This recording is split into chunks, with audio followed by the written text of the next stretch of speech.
मुख्यमंत्री एकनाथ शिंदे 2 वर्षामध्ये आज तिसऱ्यांदा भंडारा विधानसभा क्षेत्रामध्ये येत आहेत।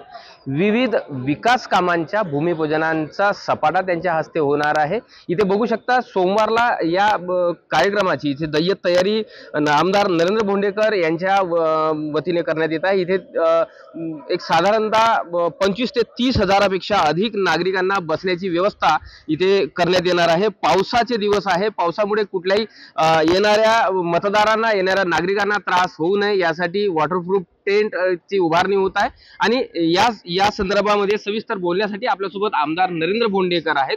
काय सांगाल भाऊ, मुख्यमंत्री साहेब तिसऱ्यांदा भंडाऱ्यामध्ये येत आहेत, काय नेमकं या कार्यक्रमाचं औचित्य आहे?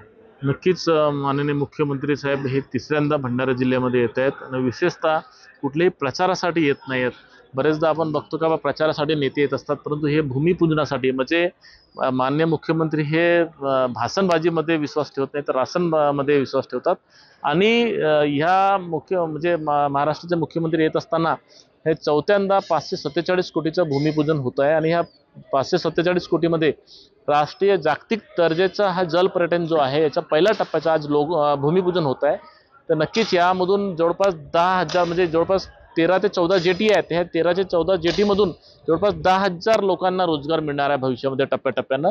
तर नक्कीच इतका मोठा हा जिल्ह्यासाठी हा अभिमानाचा हा प्रकल्प आहे। ह्या प्रकल्पाची जय्यत तयारी आम्ही करतोय आणि महाराष्ट्राच्या मुख्यमंत्र्यांचं आम्ही स्वागतासाठी सगळे कार्यकर्ते सगळे भंडारावासी तत्पर आहोत आणि आम्ही त्याच्या स्वागतासाठी हे आणि लोकांना त्रास व्हायला नाही पाहिजे म्हणून हा एक डोम तयार करण्यात आलेला आहे। पावसाचे दिवस आहे, गैरसोय नको व्हायला पाहिजे म्हणून आम्ही हे सोय करतोय।